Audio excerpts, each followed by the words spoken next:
Welcome. कशा आहात सगळे? तर बघा आज आपण बघणार आहे महाराष्ट्र पशु व मत्स्य विज्ञान विद्यापीठ भरती लॅब अटेंडंट या पोस्टसाठी मोस्ट इम्पॉर्टंट क्वेश्चन्स. तर बघा प्रश्न क्रमांक एक काय म्हणतो आपल्याला, खालील विधाने विचारात घ्या. रुमेनमधील सूक्ष्मजीव सेल्युलोजचे अस्थिर स्निग्ध आम्लांमध्ये VFAS रूपांतर करतात. रवंथ करणाऱ्या प्राण्यांमध्ये ऊर्जेचा प्रमुख स्रोत ग्लुकोज असतो. ऍसिटेट इथून स्टार्ट होतो. हा थोडा मिस्टेक.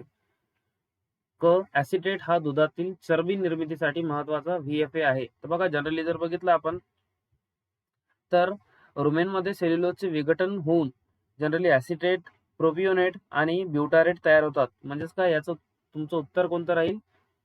जनरली जर बघितलं आपण तर फक्त अ व क. प्रश्न क्रमांक 1 चं उत्तर काय राहील? फक्त अ व क. कारण की जनरली जर बघितलं आपण तर रुमेन कशाला म्हणतो? रुमेन बघा आपल्या फक्त जनावरांमध्ये आढळतो. हा एक एक्स्ट्रा स्टमक असतो आपल्या जनावरांमध्ये. बघा जे ते रवंथ करतात, तर तो जो रवंथ केल्यानंतर जो आपला चारा आहे तो त्यामध्ये सेव होत असतो. त्यानंतर बघा प्रश्न क्रमांक 2, ब्रुसेलोसिस रोगाबाबत खालीलपैकी योग्य विधान निवडा. तर जनरली जर बघा ब्रुसेलोसिस हा जनरली आपला झुनोटिक रोग आहे आणि हा जनरली गर्भपाताशी आपल्या संबंध असतो. तर झुनोटिक म्हणजेच काय? असे रोग. झुनोटिक लक्षात ठेवा, झुनोटिक रोग जर विचारला तुम्हाला तर आला पाहिजे. झुनोटिक रोग म्हणजे असे रोग जे आपल्या जनावरांमधून मानवामध्ये ट्रान्सफर होत असतात. तर याचं उत्तर काय राहील तुमचं? प्रश्न क्रमांक 2 चं उत्तर 3 राहील. आणि त्यानंतर जनरली बघा जे आपले ब्रुसेला अबॉर्टस आहे, म्हणजे जनरली हा जो ब्रुसेलोसिस आहे हा कशामुळे होतो? ब्रुसेला अबॉर्टस मुळे होतो. आणि याचे मुख्य लक्षण जनरली जर बघितले आपण तर हे तुमचं ज्यावेळेस जनावर तिमाही गर्भपातामध्ये असतो त्यावेळेस त्याचे जे प्लासेंटा आहे हा थोडा रिटेन होतो आणि जनरली जर बघितलं त्यामुळे वंध्यत्व येते. आणि हा जनरली तुमच्या NADCP जो आपलं मिशन आहे त्यामध्ये हा आपण समावेश केलेला आहे याचा. त्यानंतर बघा प्रश्न क्रमांक 3, दुधातील SNF कमी व फॅट सामान्य असल्यास सर्वाधिक शक्यता कोणती? तर लक्षात ठेवा, दुधामध्ये SNF कमी, SNF म्हणजेच काय तुमचं फॅट आहे की नाही, हा सॉलिड नॉट फॅट कमी जर असला आणि फॅट सामान्य असल्यास आपण जनरली याच्यामध्ये काय जास्त असण्याची शक्यता असते? तर हा जनरली तुमचा पाणी जास्त मिसळलेला आहे आपण असं याच्यामध्ये सांगतो SNF जर कमी असला. त्यानंतर बघा जो SNF आहे हा कमी, स्पेसिफिक ग्रॅव्हिटी बी कमी आणि त्याच्यामुळे लॅक्टोमीटरची आपली जी रिडिंग असते ती पण कमी येते. त्यामुळे हा आपण जनरली दुधामध्ये पाणी मिसळलेलं आहे असं आपण सांगतो. त्यानंतर बघा या तो आपल्या व्हिडिओच्या एंड मध्ये तुम्हाला जे आपल्या TCS पॅटर्नचे मोस्ट इम्पॉर्टंट जे गणिताचे प्रश्न आहे हे दिलेले आणि तुम्हाला एक फ्री मॉक टेस्ट आहे आपल्या या जनरली सेशनच्या डिस्क्रिप्शन मध्ये व्हिडिओच्या. त्यानंतर बघा प्रश्न क्रमांक 4, खालील रोग आणि त्यांचे कारणकारक यांची योग्य जोडणी करा.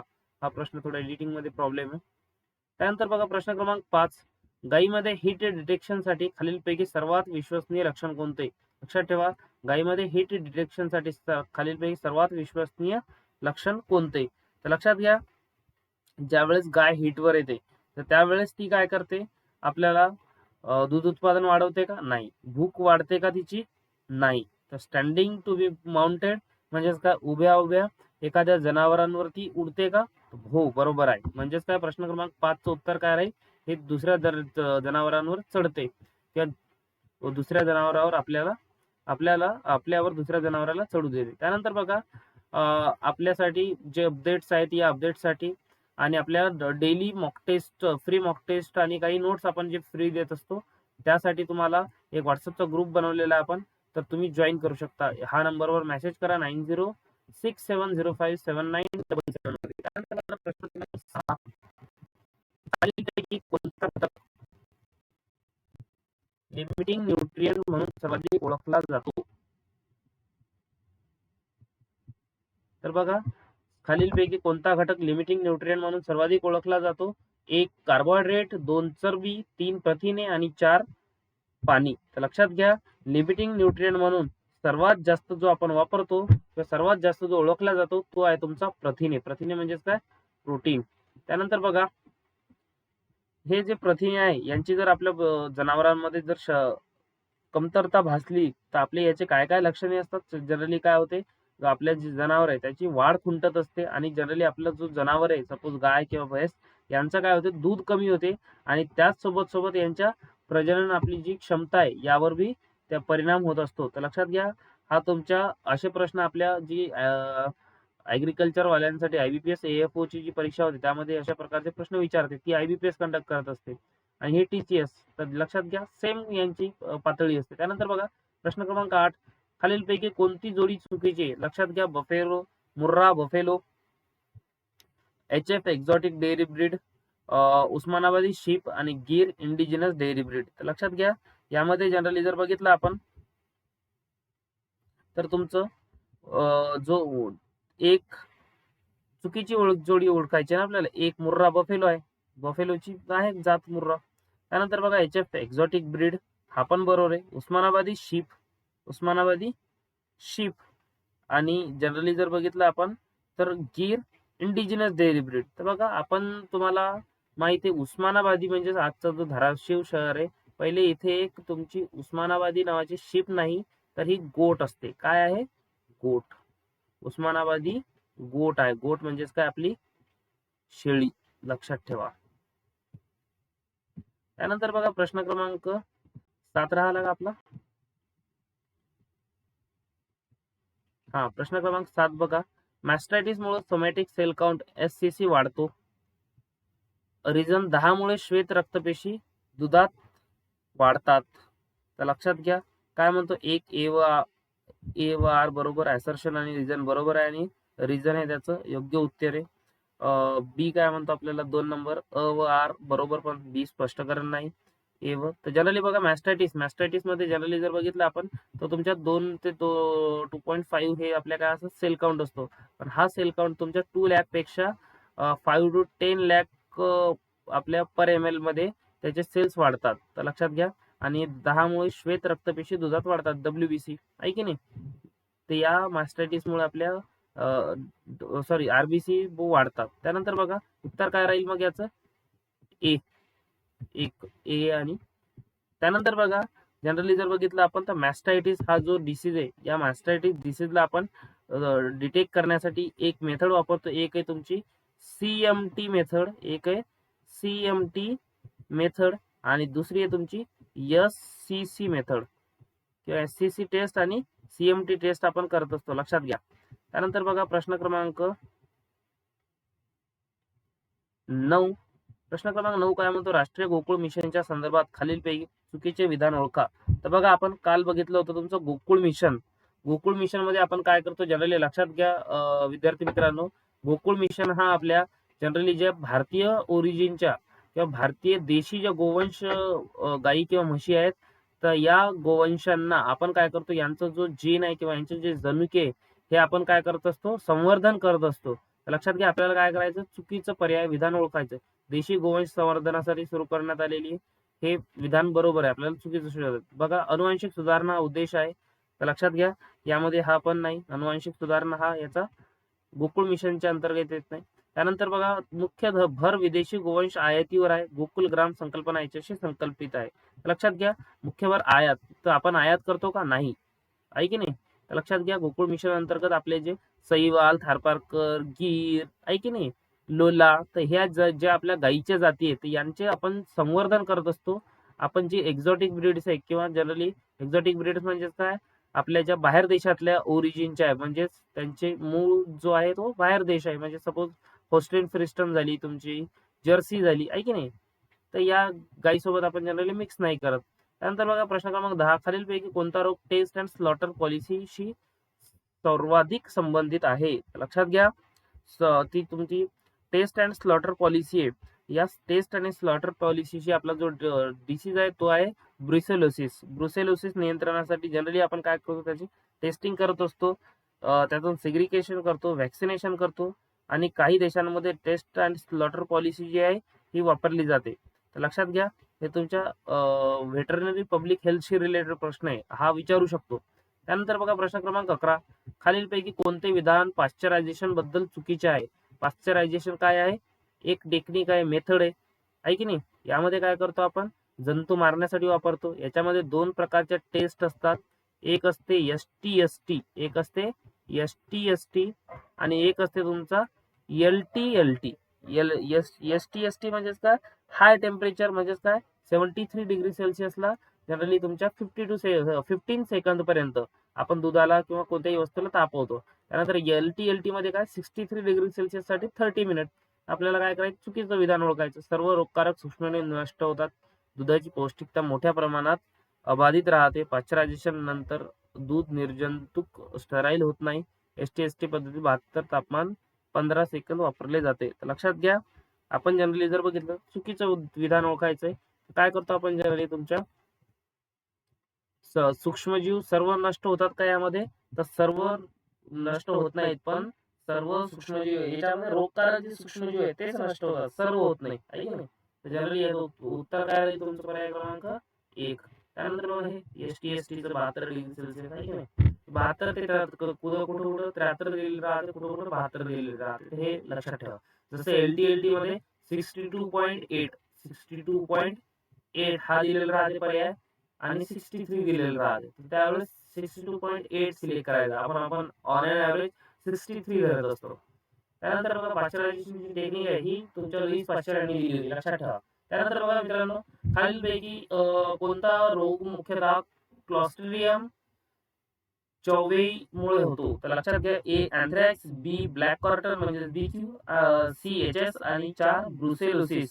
तर लक्षात घ्या, जो आपला क्लॉस्ट्रिडियम चौवेई हा जो डिसीज आहे, यामुळे कोणता डिसीज होतो, तो तुमचा ब्लॅक क्वार्टर होतो, आहे की नाही. ब्लॅक क्वार्टर मुळे हा ब्लॅक क्वार्टर जो डिसीज आहे BQ ज्याला म्हणतो आपण, हा क्लॉस्ट्रिडियम मुळे होतो. त्यानंतर बघा सेकंड जनरली जर बघितलं आपण, जो अँथ्रॅक्स डिसीज आहे, हा अँथ्रॅक्स डिसीज कशामुळे होतो लक्षात घ्या.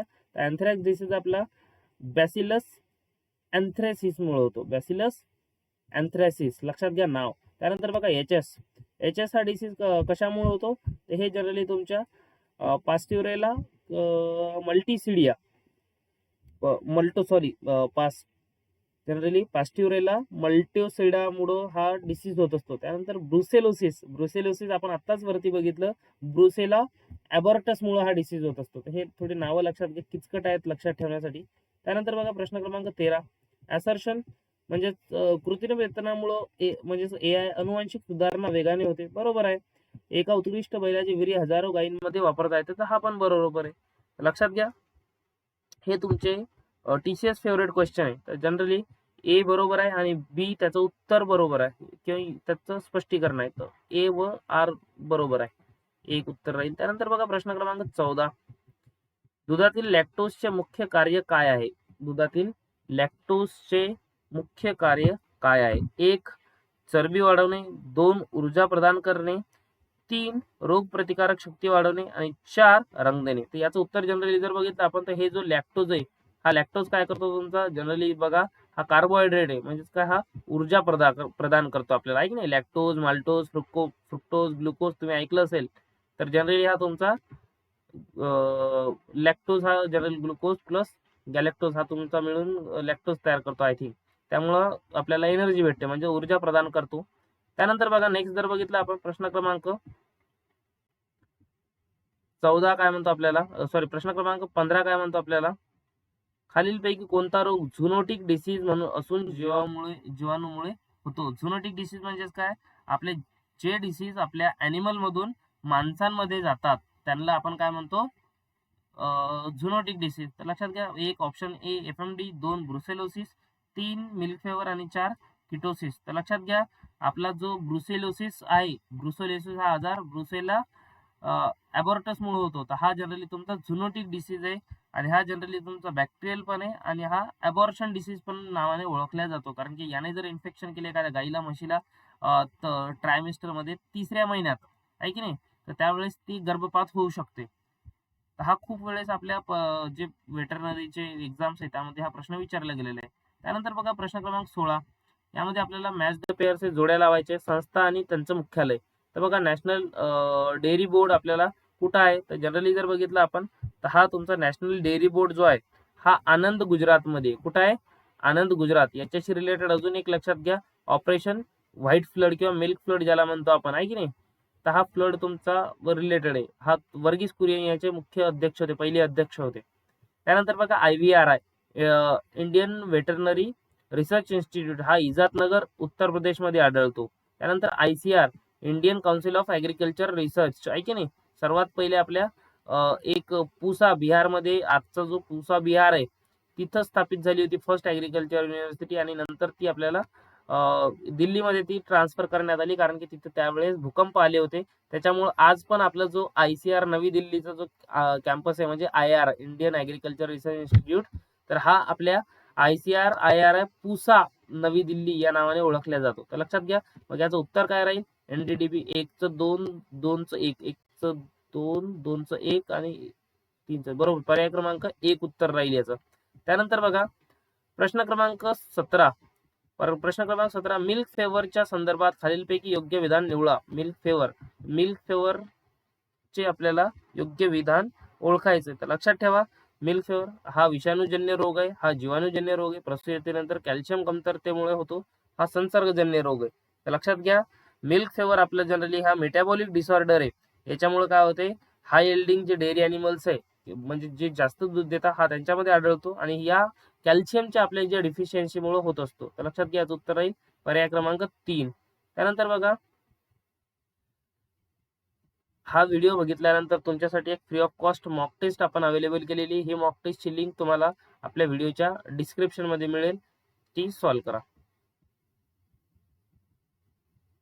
त्यानंतर बघा प्रश्न क्रमांक 18, खालीलपैकी कोणती जोडी चुकीची आहे? गीर, बघा गिरची ओरिजिन गिर फॉरेस्ट गुजरात, बरोबर आहे. सहीवाल पंजाब रिजन, मुर्रा हरियाणा, आणि जाफराबादी महाराष्ट्र. तर लक्षात घ्या, याचं उत्तर राहील तुमचं पर्याय क्रमांक 4, ही चुकीची जोडी आहे. कारण की जनरली जर बघितलं आपण, तर ही जी मुर्रा आहे ही हरियाणामध्ये होते, सहीवाल पंजाब रिजन मध्ये होते, गिर गुजरात मध्ये होते. पण जी जाफराबादी आहे, ही जाफराबादी मुख्यतः आपल्या सौराष्ट्र गुजरात मध्ये आढळते, आहे की नाही. जाफराबादी गुजरात सौराष्ट्र मध्ये आपल्या याची ओरिजिन आढळते. त्यानंतर बघा ऍडव्हान्स डेअरी टेक्नॉलॉजी क्वेश्चन आहे या. लॅक्टोमीटर रिडिंग कमी असल्यास खालीलपैकी कोणती शक्यता सर्वाधिक असते? तर लक्षात घ्या, लॅक्टोमीटरची रिडिंग सर्वाधिक कोणती कमी असल्यास, तर बघा पाणी मिसळलेलं आहे का, कशामुळं, त्याच्यामध्ये पाणी हे कमी असतो, त्याच्यामुळे हे आपल्याला, किंवा त्याची डेन्सिटी कमी होते, स्पेसिफिक ग्रॅव्हिटी बी कमी होते, आणि आपल्या लॅक्टोमीटरची रिडिंग पण कमी होते. त्यानंतर बघा प्रश्न क्रमांक 20, खालील विधानांचा विचार करा. कोलोस्ट्रम मध्ये इम्युनोग्लोब्युलिन्स जास्त असतात. इम्युनोग्लोब्युलिन्स म्हणजेच याला दुसरं नाव काय? अँटीबॉडीज, जे पहिल्या जनरली 12 तासामध्ये किंवा पहिल्या जो 1-2 तासामध्ये आपण जे गाईच्या पिल्लांना पाजतो, हे कोलोस्ट्रम म्हणजेच काय, आपलं नॅचरल, आपण याला रोगप्रतिकारक शक्तीसाठी वापरतो. त्यानंतर बघा, कोलोस्ट्रम नवजात वासराला निष्क्रिय रोगप्रतिकारक शक्ती प्रदान करते. कोलोस्ट्रम सामान्यतः जन्मानंतर पहिल्या 24 तासात देणे सर्वाधिक फायदेशीर ठरते. तर लक्षात घ्या, तुमचा कोलोस्ट्रम हा इम्युनोग्लोब्युलिन किंवा ग्लोब्युलिन्स किंवा अँटीबॉडीज सर्वात जास्त असतात यामध्ये, बरोबर आहे. कोलोस्ट्रम नवजात वासराला निष्क्रिय रोगप्रतिकारक शक्ती, बरोबर आहे, कारण की हा निष्क्रिय रोगप्रतिकारक शक्ती प्रोव्हाइड करतो. त्यानंतर कोलोस्ट्रम हा सामान्यतः जन्माच्या नंतर पहिल्या 24 तासांत देणे सर्वाधिक फायदेशीर आहे, बरोबर आहे. म्हणजेच काय, 4ही उत्तर बरोबर आहे, म्हणजे ऑप्शन याचा पर्याय क्रमांक 4 उत्तर राहील. त्यानंतर बघा प्रश्न क्रमांक 21, खालीलपैकी रवंथ करणाऱ्या प्राण्यांच्या पोटातील भाग आणि त्यांचे कार्य यांची योग्य जुळणी कोणती? रुमेन, सूक्ष्मजीवांद्वारे किण्वन, रेटिकुलम परकीय वस्तू अडकविणे, ओमॅझम काय म्हणतो पाणी शोषण, आणि तुमचा ऍब्डॉमेन खरे जठर. तर लक्षात घ्या, अशा प्रकारच्या प्रश्नांमध्ये आपल्याला गोंधळून जायचं नाहीये.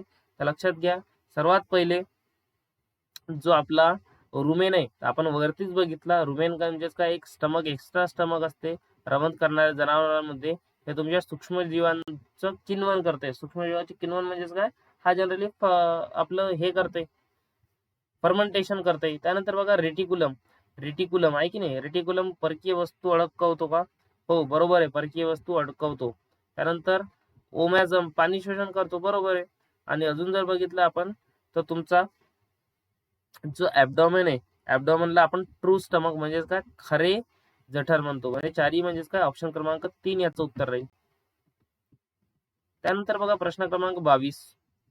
ऍसर्शन किटोसिस हा उच्च दूध उत्पादन करणाऱ्या गायींमध्ये जास्त आढळतो. किटोसिस हा उच्च दूध उत्पादन करणाऱ्या गायींमध्ये जास्त आढळतो. बी ऊर्जेची गरज उपलब्ध ऊर्जेपेक्षा जास्त झाल्यास निगेटिव्ह एनर्जी बॅलन्स निर्माण होतो. तर लक्षात घ्या, याचं उत्तर जनरली जर बघितलं आपण तर किटोसिस हा उच्च दूध उत्पादन करणाऱ्या गायींमध्ये आढळतो. तर हा बरोबर आहे. आणि ऊर्जेची गरज उपलब्ध ऊर्जेमुळे जास्त झाल्यास निगेटिव्ह एनर्जी बॅलन्स निर्माण होते. तर हा पण बरोबर आहे. म्हणजे काय ए व आर बरोबर आणि आर हे योग्य स्पष्टीकरण. त्यानंतर बघा प्रश्न क्रमांक 23. खालीलपैकी कोणता रोग शिपिंग फेवर म्हणून ओळखला जातो? शिपिंग फेवर जनरली जर बघितलं आपण तर हे तुमच्या निमोनिया कॉम्प्लेक्सला आपण म्हणत असतो. कशाला म्हणतो? निमोनिया कॉम्प्लेक्सला आपण शिपिंग फेवर म्हणतो. कारण की जनरली जर बघितलं आपण वाहतूक, ताणतणाव व रोगप्रतिकारक शक्ती कमी झाल्यामुळे श्वसन संस्थेचे संक्रमण होते आणि त्यामुळे आपल्याला हा निमोनिया कॉम्प्लेक्स हा जाणवतो. त्यानंतर बघा प्रश्न क्रमांक 24. प्रश्न क्रमांक 24 काय म्हणतो? दुधातील चरबीचे प्रमाण सर्वाधिक कोणाच्या दुधात असते? कोणाच्या दुधात चरबीचे प्रमाण सर्वाधिक असते म्हणजे फॅट सर्वात जास्त कशाच्या दुधामध्ये आढळते आपल्याला? तर बघा सर्वात जास्त फॅट हे आपल्याला म्हशीच्या दुधामध्ये आढळते. कशाच्या? म्हशीच्या दुधामध्ये आढळते. कारण की जर आपण याचं एक्सप्लेनेशन जर बघितलं तर साधारणतः जी गाय आहे गायच्या दुधामध्ये आपल्याला 3.5 ते 4% आढळते. म्हैसमध्ये आपल्याला 6 ते 8% फॅट आढळतो. त्यानंतर बघा प्रश्न क्रमांक 25. मॅच द फॉलोइंग हे तुम्हाला जोड्या लावायचे. FMD, HS, BQ. लक्षात घ्या, ह्या लस कोणत्या प्रकारच्या आहेत असे आपल्याला जर विचारलं तर सर्वात पहिले बघा FMD, HS आणि BQ या तिन्ही ज्या लस आहेत तर या लस आपल्या उपलब्ध राहतात. Foot and mouth disease, HS, BQ म्हणजेच काय याचं उत्तर काय राहील तुमचं? पर्याय क्रमांक 1. काय राहील? पर्याय क्रमांक 1. त्यानंतर बघा प्रश्न क्रमांक 26. खालीलपैकी कोणते सूक्ष्म खनिज थायरॉइड ग्रंथीच्या कार्यासाठी अत्यावश्यक आहे? थायरॉइड ग्लँड्स म्हणतो ना आपण ह्युमन बिंग मध्ये, थायरॉइड ग्रंथीच्या कार्यासाठी अत्यावश्यक कोणत्या प्रकारचं सूक्ष्म खनिज आहे, मिनरल कोणता आहे? तर लक्षात घ्या, हा तुमचा राहील आयोडीन. कोणता राहील? आयोडीन. कारण की आयोडीन अभावामुळे जनरली याची जर डिफिशियन्सी झाली तर गॉइटर नावाचा डिसीज होतो. आणि हे तुमच्या थायरॉक्सिन नावाचा हार्मोन जे आहे जे थायरॉइड ग्लँड्स प्रोड्यूस करत असतात त्यामध्ये हा इम्पॉर्टंट राहतो. त्यानंतर बघा प्रश्न क्रमांक 27. Statement based question. पाश्चरायझेशन मुळे दुधातील सर्व जीवाणू नष्ट होतात. पाश्चरायझेशन मुळे दुधाची शेल्फ लाईफ वाढते. पाश्चरायझेशन ही स्टरलायझेशन सारखी पद्धत आहे. लक्षात घ्या, प्रश्न क्रमांक 27 मध्ये 3 आपल्याला वेगवेगळे विधाने दिलेले. तर या विधानामध्ये स्टरलायझेशन सारखी प्रोसेस आहे काही नाही, चुकीचं आहे. पाश्चरायझेशन शेल्फ लाईफ वाढते ना, आपण गरम केल्यानंतर बॅक्टेरिया मरतात ना त्याच्यातले, बरोबर आहे. पाश्चरायझेशन दुधाचे जीवाणू नसतात, बरोबर. ए व बी बरोबर. काय राहिले याचं उत्तर? फक्त ए व बी बरोबर, कारण की क नाही होऊ शकत. कारण की जनरली जर बघितलं आपण तर स्टरलायझेशन हा वेगळा घटक झाला. कारण की स्टरलायझेशन मध्ये आपण काय करतो, वेगळा केमिकल यूज करतो. जसं आपलं इथेनॉल झालं, अल्कोहोल, कोणता पण अल्कोहोल आपण यूज करतो जनरली 70% किंवा कोणत्यामध्ये 92% प्रोपेनॉल किंवा आपलं आहे की नाही. तर हे जनरली आहे. त्यानंतर बघा प्रश्न क्रमांक 28. भारतातील श्वेत क्रांतीचे जनक कोणाला म्हणतात?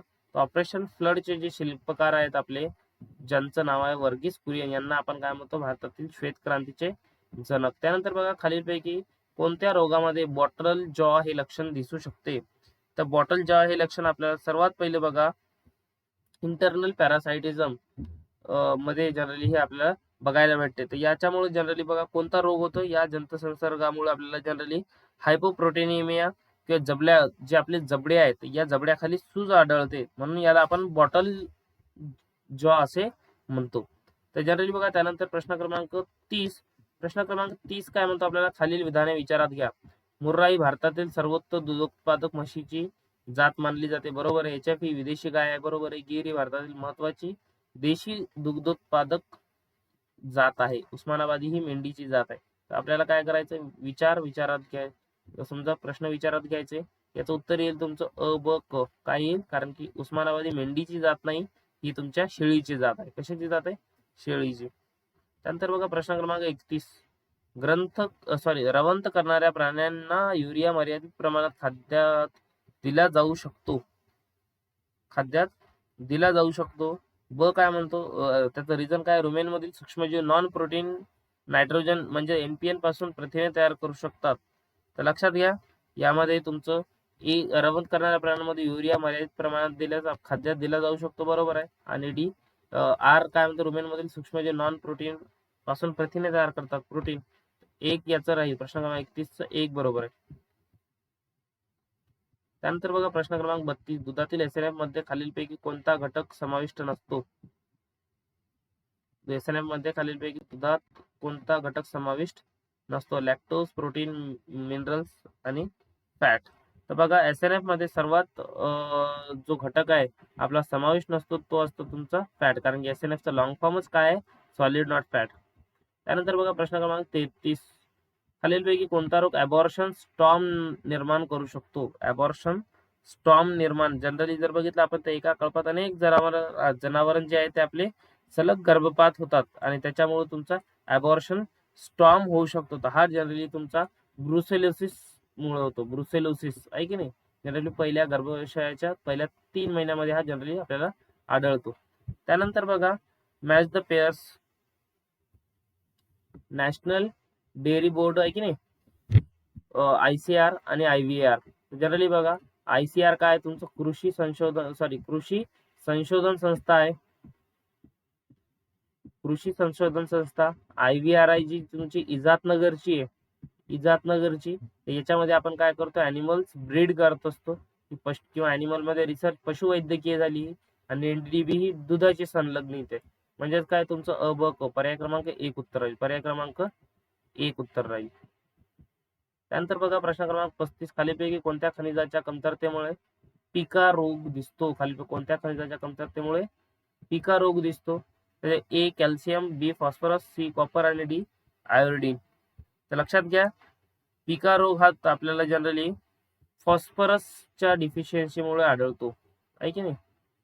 फॉस्फरसची जर कमतरता झाली त्यामुळे आपल्याला पिका रोग आढळतो. आणि पिका रोग मध्ये जनावरे जे आहेत आपले हे माती खाण्याचा प्रयत्न करतील, दगड खाण्याचा प्रयत्न करतील किंवा लाकूड खाण्याचा प्रयत्न करतील. हे आपल्याला जनरली लक्षणे दिसतात या पिका रोगाचे. आणि या मुख्य कारण काय आहे? फॉस्फरसची कमतरता. त्यानंतर बघा प्रश्न क्रमांक 36 मॅस्टायटिस मुळे सोमॅटिक सेल काउंट वाढतो, बरोबर आहे. CMT टेस्ट मॅस्टायटिस निदानासाठी वापरली जाते, बरोबर आहे. मॅस्टायटिस मुळे दुधाची गुणवत्ता कमी होते, पण बरोबर आहे. जनरली लक्षात घ्या, याचं उत्तर काय राहील मग तुमचं? ब ड सर्व, म्हणजे उत्तर पर्याय क्रमांक 4. त्यानंतर बघा प्रश्न क्रमांक 37 कृत्रिम रेतनामध्ये, कृत्रिम रेतन म्हणजे काय? आर्टिफिशियल इन्सिमिनेशन. AM-PM रूल कोणत्या गोष्टीशी संबंधित आहे? AM-PM रूल म्हणजे काय? मॉर्निंग मध्ये जर जनावराला हीट आली तर इव्हिनिंग मध्ये म्हणजेच काय 12 तासाच्या आत आपण त्याला काय करतो? आर्टिफिशियल इन्सिमिनेशन किंवा कृत्रिम रेतन करत असतो.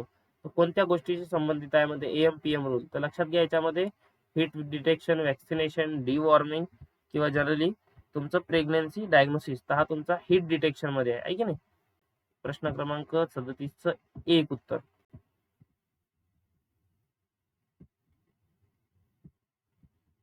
आता कोणाला प्रश्न पडेल की सर आपल्या सकाळी जर हीट दिसली तर संध्याकाळी आपण त्याला AI करतो, म्हणजे आर्टिफिशियल इन्सिमिनेशन.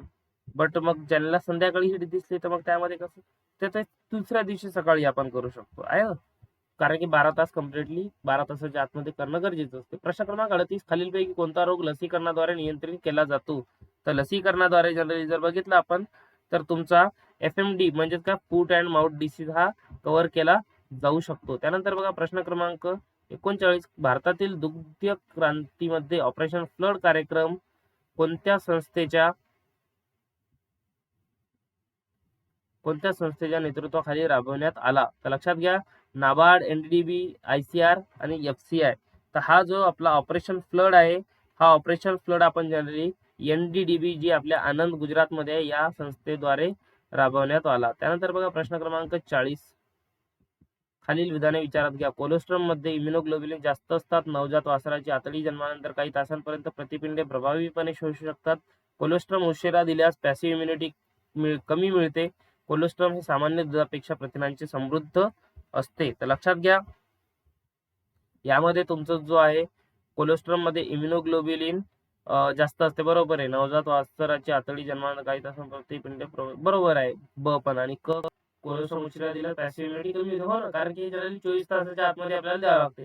म्हणजे पहिल्या 1 ते 2 तासात जर दिलं तर खूपच छान. त्यानंतर बघा, कोलेस्ट्रॉल सामान्य दरापेक्षा प्रथिनाने समृद्ध असते, कारण प्रोटीन हा सर्वात जास्त कोलेस्ट्रॉल मध्ये असतो. म्हणजे याचं उत्तर काय राहील तुमचं? अ ब क सर्व, ऑप्शन 3. त्यानंतर बघा, जसं आपण काल तुम्हाला व्हॉट्सअप ग्रुपवरती डिस्कस केलं होतं की या मॉक टेस्टच्या व्हिडिओ सोबत किंवा इम्पॉर्टंट क्वेश्चन सोबत आपण अजून काही करू शकतो का, तर त्यामध्ये मी तुम्हाला विचारलं होतं. तर त्यामध्ये सर्वात जास्त जे आपले वोट्स आले होते ते मॅथ्स साठी होते. तर जनरली बघा, आपल्या याच लॅब अटेंडंट पोस्ट असो किंवा या मापसू अंतर्गत कोणती पण पोस्ट असो, तर या पोस्ट साठी आपण आज घेऊन आलेलो आहे गणित या विषयाचे टीसीएस पॅटर्न मध्ये सर्वात महत्वाचे, अति महत्वाचे प्रश्न. तर बघा, जनरली प्रश्न क्रमांक 1 आहे तुमचा समीकरण. हा समीकरण सोडवायचा आहे तुम्हाला आणि याचे ए बी सी डी किंवा ई यापैकी कोणता पण एक उत्तर जे येते तुमचा ते कमेंट सेक्शन मध्ये कळवा, किंवा आपण जो उद्याचा व्हिडिओ येईल त्या उद्याच्या व्हिडिओमध्ये आजच्या व्हिडिओ मधले जे क्वेश्चन आहे यांचे आन्सर आपल्याला भेटून जाईल, किंवा याचे आन्सर आपण लगेच 11 वाजता तुमच्या जो व्हॉट्सअप ग्रुप आहे तिथे आपण शेअर करू. त्यानंतर बघा, प्रश्न क्रमांक 2 द्विघात समीकरण. बघा, हा पण तुम्हाला समीकरण सोडवायचं लक्षात वाटलंच तर याचं स्क्रीनशॉट घेऊन घ्या आणि हा स्क्रीनशॉट घेऊन तुम्ही तो सोडवू शकता. याचं उत्तर आपल्याला व्हॉट्सअप ग्रुपवरती भेटून जाईल. त्यानंतर बघा, मिश्रण व अनुपातवर हा प्रश्न आहे. एका भांड्यात 40 लिटर दूध आहे, त्यातील 8 लिटर काढून त्या जागी पाणी भरले जाते. खालीलपैकी पुन्हा एकदा ही प्रक्रिया पुन्हा एकदा केली जाते, शेवटी किती दूध शिल्लक राहते, हे तुम्हाला जनरली सांगायचंय. हे मिक्सचर अँड ॲलिगेशनचा क्वेश्चन आहे. त्यानंतर बघा, प्रश्न क्रमांक 4 ₹60 प्रति लिटर किमतीच्या दुधात पाणी किती प्रमाणात मिसळावे जेणेकरून जो मिश्रणाची किंमत आहे ही 40 प्रति लिटर होईल. पाण्याची किंमत यामध्ये 0 घ्यायची आपल्याला. त्यानंतर बघा, प्रश्न क्रमांक 5 10,000 वर 10,000 वर वार्षिक 10% दराने 2 वर्षांसाठी वार्षिक चक्रवाढ व्याज किती? तर आपल्याला चक्रवाढ व्याज काढायचं, कारण की व्याजाला पण व्याज लागतो, तर याला आपण चक्रवाढ म्हणतो. त्यानंतर बघा, प्रश्न क्रमांक 6 वेग, अंतर व वेळ यावर प्रश्न आहे. 2 रेल्वे अनुक्रमे ए आणि बी स्थानकांवरून एकमेकांच्या दिशेने निघतात. त्यांचा वेग अनुक्रमे 54 किलोमीटर प्रति तास आणि 46 किलोमीटर प्रति तास आहे. ए व बी मधील अंतर 500 मीटर आहे. त्या किती तासांनी ते भेटतील? याचं उत्तर कमेंट मध्ये तुम्ही सांगा मला काय राहील ते. त्यानंतर बघा, प्रश्न क्रमांक 7 एखादे काम 12 दिवसांत पूर्ण करतो. एखादे काम 12 दिवसांत पूर्ण करतो आणि बी तेच काम 18 दिवसात पूर्ण करतो. दोघे मिळून 4 दिवसात काम करतात. त्यानंतर ए चे काम सोडतो. उरलेले काम बी किती दिवसात पूर्ण करेल? तर याचं उत्तर तुम्हाला कमेंट सेक्शन मध्ये सांगायचंय, नाही तर आपल्याला व्हॉट्सअप ग्रुपवरती याचे आन्सर भेटून जातील क्रॉस व्हेरीफाय करण्यासाठी. त्यानंतर बघा, प्रश्न क्रमांक 8 15 पुरुष एखादे काम 16 दिवसात पूर्ण करतात. तेच काम 12 दिवसात पूर्ण करण्यासाठी किती पुरुष लागतील? आहे की नाही, याच्यामध्ये तो यूज करायचा आहे वापर, MDH is equal to MDH. त्यानंतर बघा, प्रश्न क्रमांक 9 एका व्यक्तीने 2 वस्तू प्रत्येकी 990 ला विकल्या. एका वस्तूवर 10% नफा झाला तर दुसऱ्यावर 10% तोटा झाला. ते एकूण नफा किंवा तोटा टक्केवारी किती झाला हे तुम्हाला काढायचं आहे. 990 ला विकल्या आणि 10% नफा झाला तर दुसऱ्यावर तोटा झाला. त्यानंतर बघा, प्रश्न क्रमांक 10 एका संख्येत प्रथम 20% वाढ केली, त्यानंतर 20% घट केली. म्हणजे काय तुम्हाला पॉईंट करायचा आहे, 100 वर 20% वाढ झाली, तुमचा झाला 120. का किती झाले? 120. त्यानंतर बघा, आता या 120 वर आपण काय केली, 20% घट केली. म्हणजे काय, 120 चे 12% किती होतील तुमचे? 24. किती होतील? 24. 24% घट केली म्हणजे ऍक्च्युअल मध्ये आपलं होतं किती? 100. आहे की नाही? तर 100 मध्ये 96. 124 मधून 24 मायनस केले तर 96 येते. तर घट झाली याच्यामध्ये, तर होणारा बदल किती आहे? -4. असा प्रश्न आहे हा. तुम्ही पण सोडवा, काही जर चुकलं असेल तर सांगा. त्यानंतर बघा, प्रश्न क्रमांक 11 तुम्हाला हे सिम्प्लिफिकेशनचा प्रश्न आहे.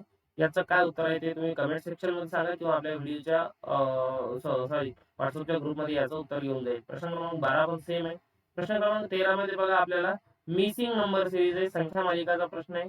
6, 7, 16, 51, 208 आणि येणारी संख्या तुम्हाला ओळखायची आहे. याचं उत्तर सांगा कमेंट सेक्शन मध्ये. त्यानंतर बघा 14 प्रश्न क्रमांक, हा पण संख्या मालिकेचा प्रश्न आहे. तुम्हाला ज्या रिकामी जागा मध्ये कोणती संख्या येईल हे आपल्याला ओळखायचं आहे. त्यानंतर बघा सोपं आहे, पॅटर्न ओळखा. जर येत नसेल पॅटर्न तर ते पण कमेंट सेक्शन मध्ये सांगा, मी सांगेल. त्यानंतर बघा मॉक टेस्ट आहे आपल्याला. हा सेशन झाला की लगेच तुम्ही डिस्क्रिप्शन मध्ये लिंक आहे. त्यानंतर बघा आपला जो व्हॉट्सअपचा ग्रुप आहे तो तुम्ही जॉईन करा. त्यामध्ये फ्री जे आपण मॉक टेस्ट नोट्स देतो ते त्यामध्ये अपलोड डेली होतात. So please do like, share and subscribe. Thank you.